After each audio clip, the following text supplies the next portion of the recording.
This episode is brought to you by IXL. It is full on summer here, and I am trying desperately to keep my 7 kids working on their academics just a little bit. It's summer, but the best part is we are using IXL, and my kids think it is a game.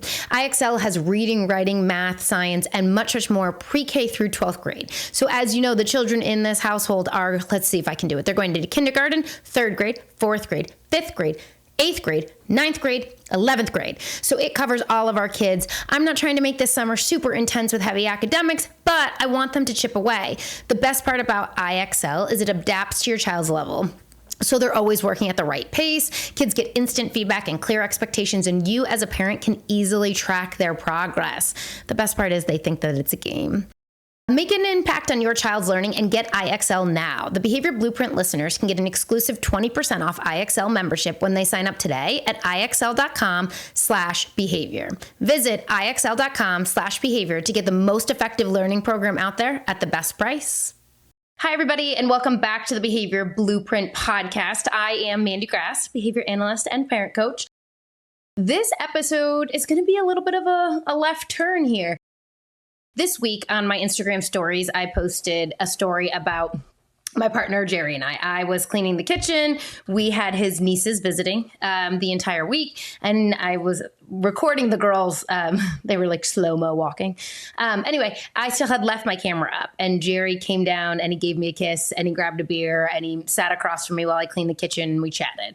And so I posted something being like, gosh, you go from a marriage where you're not chosen to like this wonderful person that you can laugh with. And I got some feedback. Specifically, I got a DM a few minutes after posting that said, lucky you, what's the point of this? It's kind of rage baiting people who aren't happy. People are coming to you looking for help. So that stopped me in my tracks. So we are going to get into all things divorce. Let's go.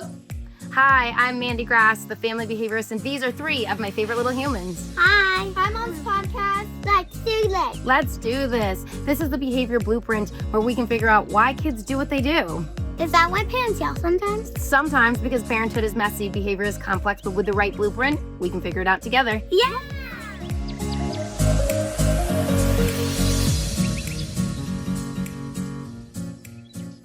Okay, so as I said, I posted that, and you know, if you know anything about me, even though I'm on social media, like I have thick skin, but I just immediately felt badly. That's not my normal content. So I was like, oh my gosh, maybe it was a right-hand turn. Maybe people aren't going to be happy about that. Like, should I delete it? All that sort of stuff. But honestly, it was at night. And I went to bed and, you know, felt a little bit badly about it, but left it be. However, it did prompt me to do a Q&A. I had a group. I have this place called The Club on my website, which is where people can go for parenting support, and I have a lot of single moms in there. And so I was doing a single mom webinar, and one of the women on there had told me that something that I had posted a year ago prompted her to take the steps that she did. And what that was is I had posted a story, and somebody was asking about what I do versus what my ex-husband does. And I'll be honest with you, I do every doctor's appointment, every school pickup and drop off. I do every sick call home. I do every back to school shopping, bedtime, birthday cake. He does celebrate the birthdays with them. I taught them how to tie their shoes, and I taught them how to ride their bikes, and I wipe the tears and put the Band-Aids on, and I have journals with them, and I get the big emotions and the conflict with friends. Like, I do all of that. And so the person had told me when they saw me post that, they were like, if you can do it, maybe I can too. So I put up a Q&A box, and I got a lot of questions, and I answered a lot on there, but there were so many questions, I thought that maybe a little bit of a longer form podcast episode on this would be warranted. I haven't talked a ton about my divorce, a little bit in Q&As, so we are going to get into it. Okay, so let me back up to before I was married. When we started couples counseling, I think for like the 3rd or 4th time, the counselor was like, well, you know, how did you guys fall in love? And the thing is, we had a ton of fun together. We had a lot of fun. We would go out. We just did a lot. We were with our friends a lot. And we had a really great time.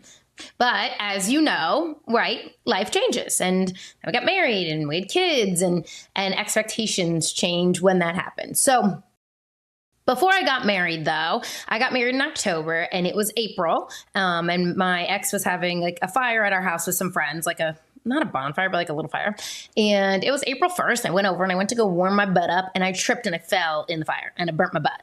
My kids love this story. I use it as a cautionary tale, but they're always like the tell your burn your butt story. Like I had to go to the ER. I was wearing leggings. So I had like leggings burn into my butt. Like it was not great. He drove me to the ER with the dogs in the car. I called my parents to meet me there, which again, will sort of be a little bit of a theme. I leaned on my parents a lot. And like I had to have like burn treatment. Like it was a whole thing. But I had a trip to go visit my sister in England, and I still went on that trip. And when we were over there, I said to her, I was like, I don't think he can take care of me. Like, I don't think he can.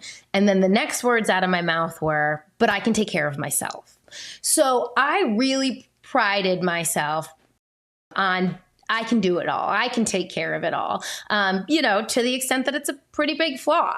So I kind of knew he went, but I was like, no worries. I can take care of myself. And I also will say I had a very, very close relationship with my parents, which through therapy realized maybe I was really, really dependent on their approval and their thoughts. And so like I consulted them on a lot of things. So another example is I remember I got offered this job. I think it was my first teaching job, or it was a different school district. And I called him and I was like, what do you think? And he was like, I don't know, call your parents. And so, those are some of the things that I brought to the marriage that I think didn't help in our dynamic. What ultimately happened is that we had kids, and I grew up, and in his defense, he didn't change. He didn't change at all over the 10 years of marriage. He was the exact same guy, but we weren't 25 anymore. We were in our late 30s or 40, and that just didn't work. So this is something I was like very aware of. I think a lot of the frustrations that we normalize as women about like not doing as much with the kids, or what the partnership dynamic looks like, or what the home dynamic looked like. And there was a part of me that was like, oh my gosh, if I could just help him, if I could help him get some classes, if I could help him like with some of the executive functioning, all he needs is a little bit of help, and I can do that for him. I prided myself again on that. Like nobody's ever helped him. I'm gonna. And what I can tell you, 15 years later, because we dated for a very long time before we got married, is I put every system in place, but like he just didn't want to. So for example, I used to, I came home one day, I don't know, he'd been home all day, I hadn't been. And I was like, you didn't do anything. And he told me there wasn't a list. So if this sounds like your 16-year-old, yeah. So I literally made a list called There Wasn't a List. And I even posted about this early on in my like Instagram, and sort of like, look around. These are all the things that need to be done. And they like still wouldn't get done. I just started to feel very alone in my marriage. I started to feel like I did a lot. And I'm also going to take a lot of ownership here. Being a dad and being around the kids, and our home is not quiet. It's loud and chaotic is a lot. And so it got to the point where I was like, oh no, like he needs, like, we're going to go do this because like he needs a break from us, which sounds terrible out loud, but is also true. So I got a question on my Q&A that was, what was the straw that broke the camel's back? And there were several, but I'm going to tell you the exact one. So in 2024, things were really bad in COVID.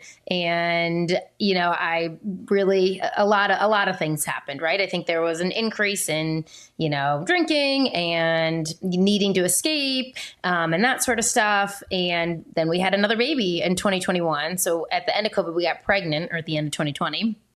And that just got a little difficult. So in 2024, we were going to Florida, all of us, and we were going to go stay at my parents'. I just had to buy the tickets. That was the only cost.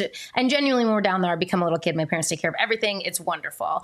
So I bought all the plane tickets. I'd like talked to him. You got you the time off. Made sure he got the time off. All of that. And he didn't go. And he was like, yeah, I just don't think I can go. And I remember not even being upset. I was like, okay, don't. It'll be me and the girls, and that's fine. So remember, Marley is not even 3 at this point. She's 2.5. So I had 7-year-old, a 4-year-old, and a 2.5-year-old. And I threw us all on a plane and I went to Florida. So he didn't come on vacation, and I decided, I was like, I'm going to go write this letter. And I went back in my email and I found a letter that I had written him in 2021. And I realized I was about to write the exact same letter. So 3 years later.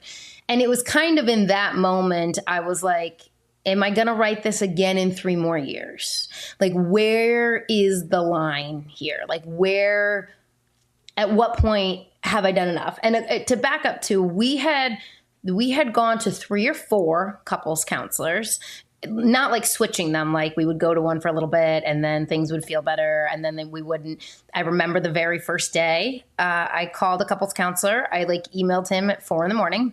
It was my 30th birthday, and we'd all gone up to the lake house. I had a 5-month-old baby. All my friends had babies. Remember, I've told you that we all had kids the same age, and it was like, we're just going to hang out at my parents' lake house and have some good food and put our babies to bed and, whatever. And he had an engagement to go to with a friend, and he arrived super late, and he was a little off. And I just remember holding my 5-month-old baby being like, this can't, right? Like, we need to go in counseling. We need to fix this. So I'm going to read you the letter that I wrote him in 2021. I'm going to read it verbatim. There's just one part I tweaked a little bit just for confidentiality of other people. But this is the letter that I wrote. Okay. All right. You made several comments last night that I find incredibly frustrating. You said that I've changed the script and you're not wrong. I've woken up and I've realized this dynamic is not fulfilling emotionally. I feel like your mother. You put minimal effort into our family and even less effort into our marriage. You continually tell me that I cannot expect things to change overnight, and I don't.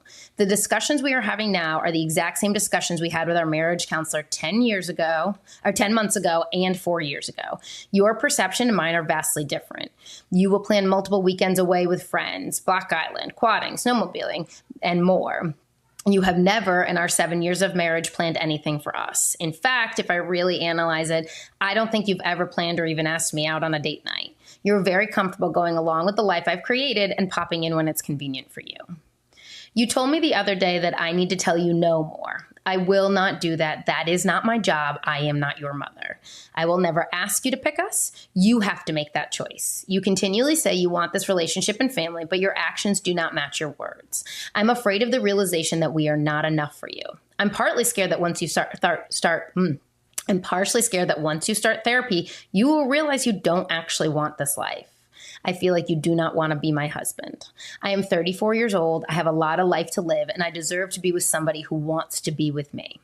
Whether it is your intention or not, you have sent me a clear message that you do not want to be with me.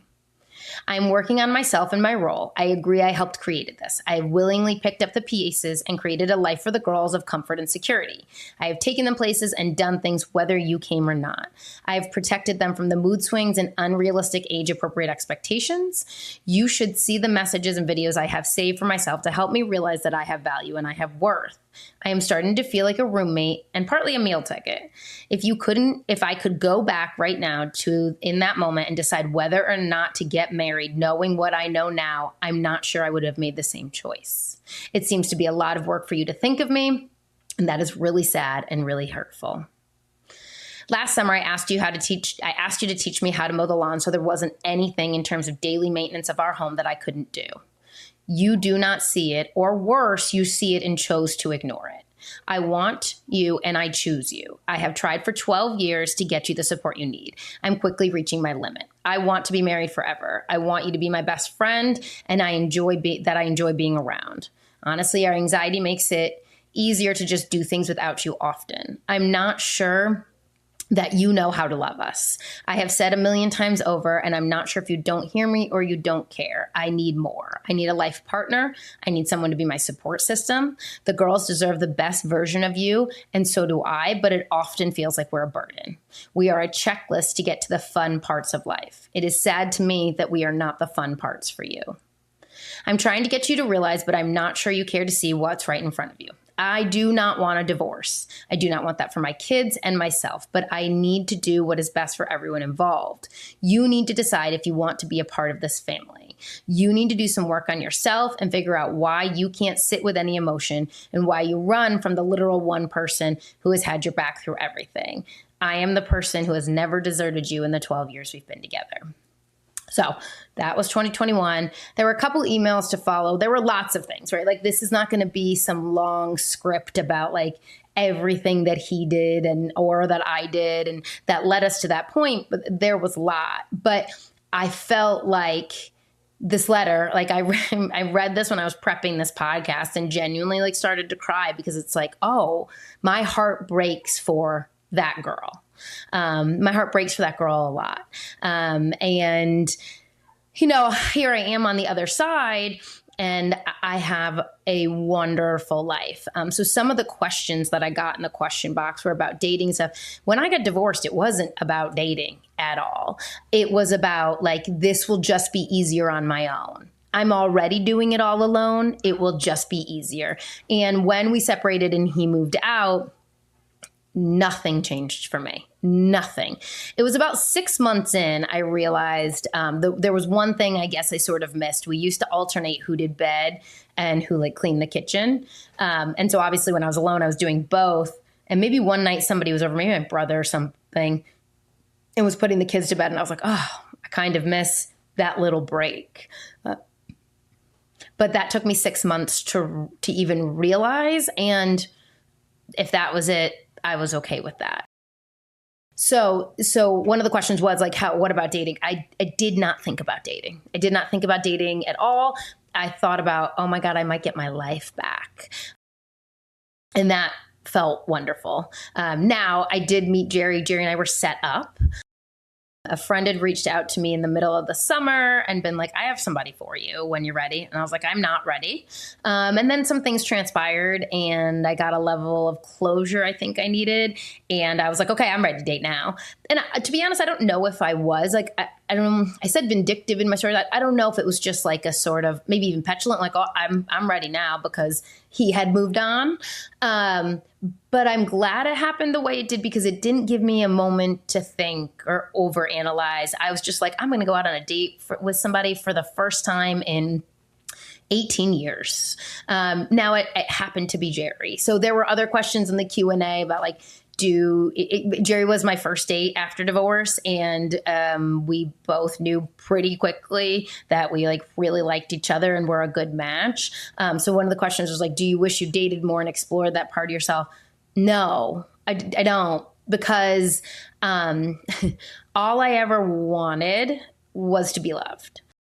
And I remember, you know, you like girl talk, we're like sitting around at a party one time with a bunch of moms and we're talking about cheating, to be honest. And someone like, oh man, if I could just, you know, make out with somebody, you know, somebody new, just this is, you know, BS talk. And I was like, oh, I don't care about any of that. I just want to be loved. And I don't think that my ex didn't love me. I absolutely think he did, but just not in the way that I needed. And as the responsibilities and everything increased, that became clearer and clearer to me. So yeah, I don't regret meeting Jerry and not dating more. Jerry was worried. Jerry dated a lot before he met me. He was single for a couple of years. So he had a couple of relationships and lots of dates and stuff. And so he was worried about that. But I mean, he is such a phenomenal partner. There is not anything that I would want to have done differently. So I'm going to go through a couple of the questions that were asked. I am a super open book about this, and I'm also going to do a free webinar about this on, what date did I say? Maybe Wednesday, August 12th in the evening, maybe like 8 or 9 p.m. Eastern Standard Time. And you can find that information on my website. So it's not about divorce, but if you are struggling with feelings, if you want to talk through some of this stuff or any of that, like please come. I'm an open book. Please come to this webinar and we will talk through some of those things. I'm happy to do that. So that will be August 12th in the evening. Okay, so again, the final straw was just sort of realizing I was no longer upset when he bailed. We always took 2 cars everywhere. Like he always had something else to do. It was rarely work though. It was, you know, like I remember the girls had an art show and he was like, I have to go help my friend with his car. And I was like, okay, so the girls and I went to the art show alone. So a lot of that stuff sort of happened. I think he would say he was shocked by the divorce because he didn't think I'd ever do it. And in his defense, I said I wouldn't. I was like, not I said like I wouldn't divorce you, but I was like, we are in this together. We owe it to these girls. Like I literally said to him one time, I will drag you across the finish line. And I stayed in my marriage for a very long time because I did not want to miss my kids 50% of the time. I did, like I would say like, so I don't get to have them on Christmas morning because like because you don't want to show up. So like you get them half the time. He does not have them half the time. He sees them 2 days a week per our divorce agreement. And then from like 4 to 6:30 or 3:30 to 6:30 kind of thing. And then our divorce agreement does say, and as mutually agreed upon. And the door is always, always open for that. He is not a bad person at all. Like it's not like there's no egregious reason he doesn't have more time, nothing like that. It's just what he's capable of.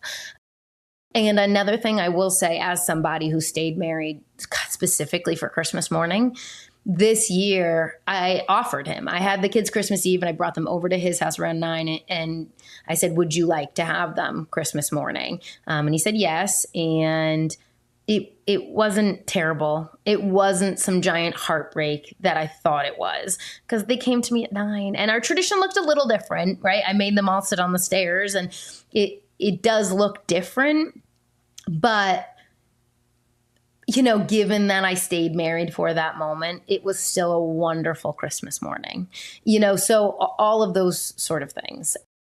Okay, so sorry, back to some of the questions. How long did I consider divorce? I think I realized in COVID how really bad it was. But as I've mentioned, like I really thought I'm his wife, right? Like it is my job to help you. And I do feel that way. I have another letter in here that I was debating reading, which says similar things, but like I lost myself completely. There was like a moment of you like look around and you're like, but who's taking care of me? And people would say to me, oh God, you're the best thing that has ever happened to him. And early on, I was like really prideful about that. And then as you grow up, when I look back on that, I was like, but who's the best thing to happen to me? Like, I can't be the guardrails for his life. Like, it has to be a partnership. And something else I have a weird philosophy on when it came to my divorce is I think there's 3 components to a marriage when you have kids. It's the marriage, like your partnership, the emotional availability between the two of you, the like contribution to the household, like what that looks like, and your ability as a dad. So in my mind, if I had 2 out of those 3, I would stay. Meaning like he helped around the house and he was a phenomenal dad, but he wasn't the best partner in the world. Okay, I could do that. Or you're an amazing partner and you help out around the house, but like parenting is not your strong suit. Okay, I could deal with that. But I had none out of the 3. And so that didn't work for me. Right? Like there were so many things missing and I felt like I was carrying the burden of so much. So anyway, that's just a weird philosophy. All right. While dissolving your marriage, how did you work through the guilt, shame, and grief? Okay. I have 0 shame. I have no shame. I am not ashamed of being divorced. You can congratulate me when you see me. No shame about being divorced. Grief, I grieved my marriage while I was in it. Like in COVID, I was like, this is not good. And I was like newly pregnant at the end of COVID. And, I grieved what this was. So it's one of those things that by the time I finally said it out loud, I had played every scenario in my head 1,000,000 times over. And so there's that. So I grieved my marriage. I have no shame. And then guilt. I have a tremendous amount of guilt. I feel incredibly guilty that my kids have 2 homes.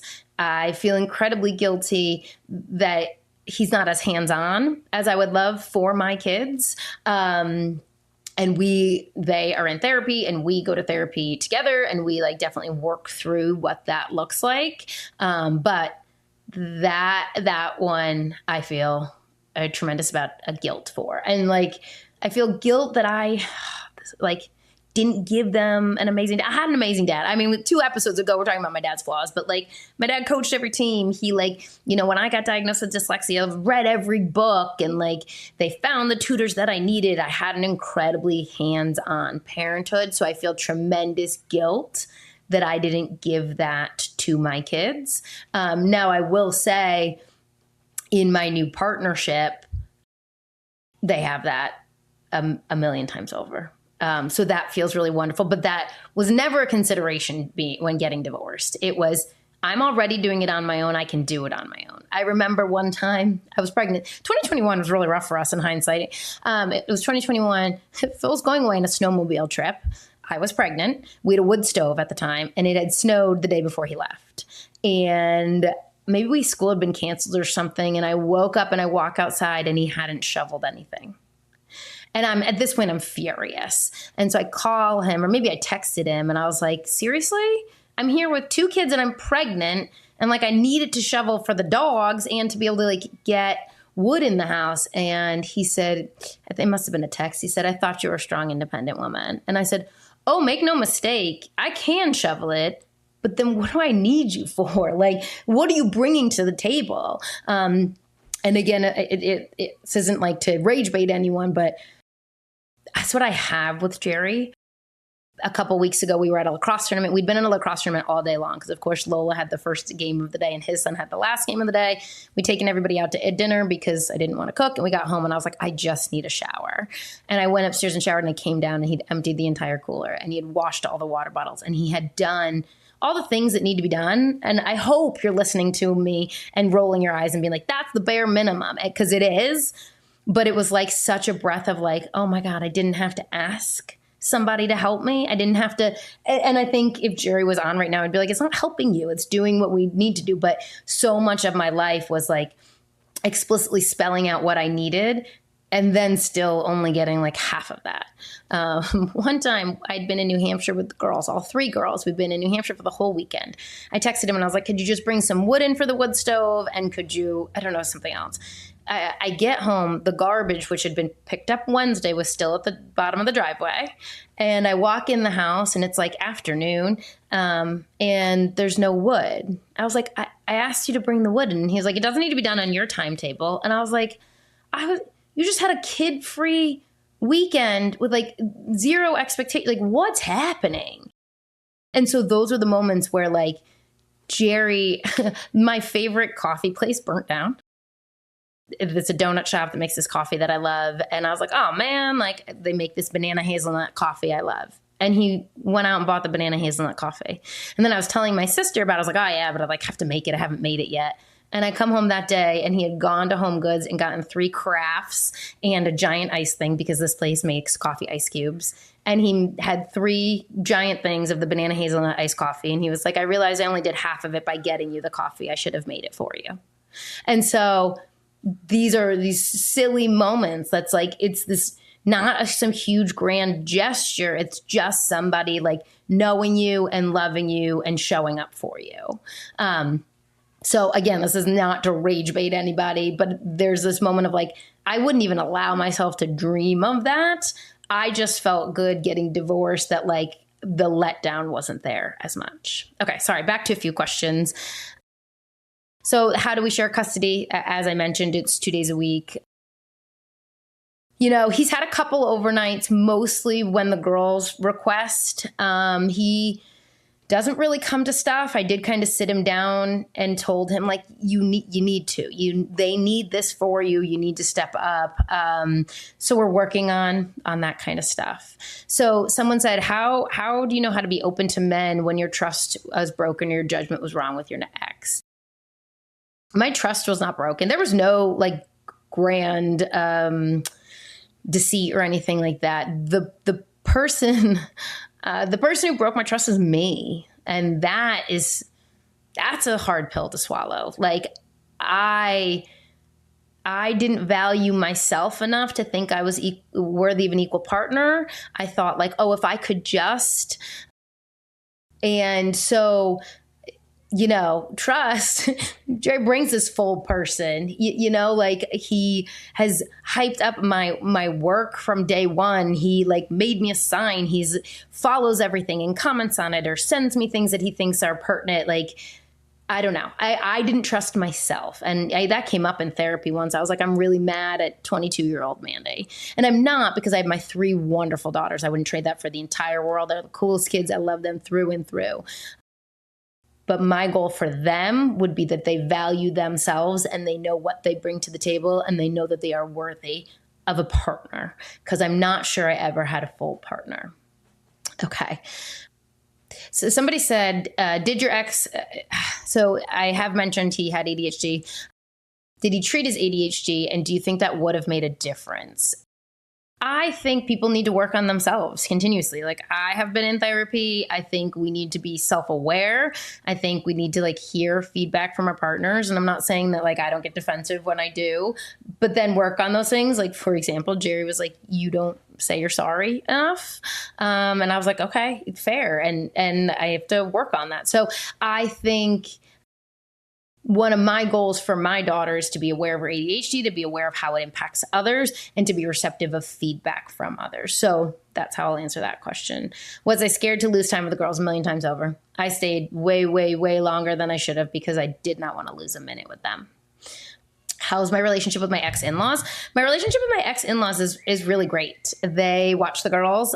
His mom sometimes stays at my house. Like, if we were gone for a weekend, we had something to go to, and she came here and stayed with the girls. That relationship's phenomenal. I still talk to them. There's no bad blood, in that respect. Okay, so we're coming up on the half-hour mark.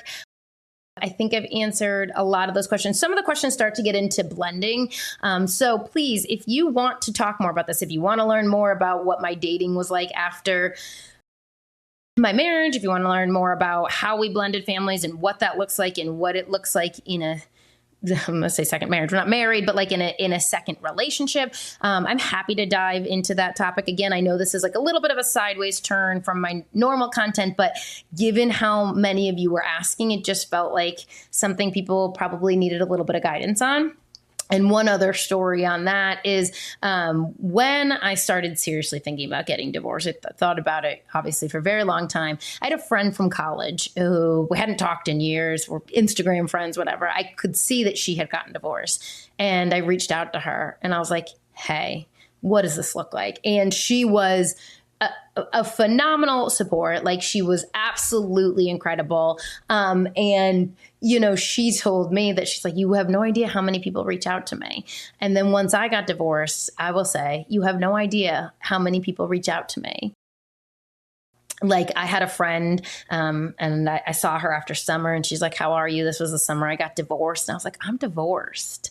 And she's like, wow, you did it. And I was like, it's one of those things, right? Like, I don't know. You just deserve so much more, and you have so much life, and you are a person. And yes, there's elements of like, I'm showing my girls what they deserve. But again, I will always feel guilt that they're in one home, to be completely honest, but like that they have to split that time or all of those sort of things. So anyway, I hope that this episode was helpful to anyone, but if you could rate, review, subscribe, leave a comment, let me know if this resonated with you. I would be so appreciative. You can go check out my Instagram today, Tuesday, and we're going to do a Q&A with Jerry just to touch on some more of this stuff.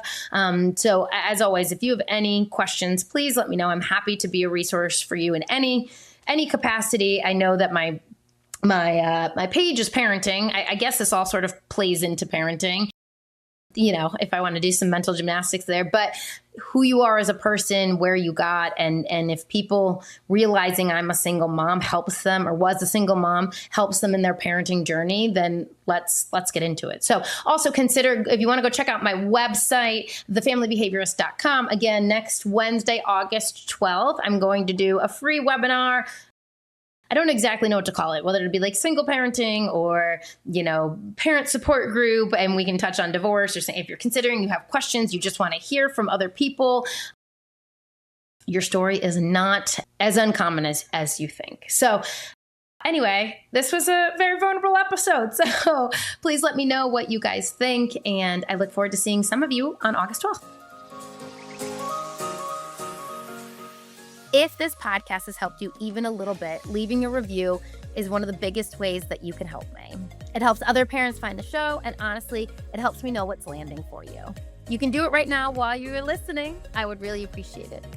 For information on topics like this and many more, come back to this podcast, The Behavior Blueprint Weekly, and you can always check out my content on Instagram and TikTok at The Family Behaviorist.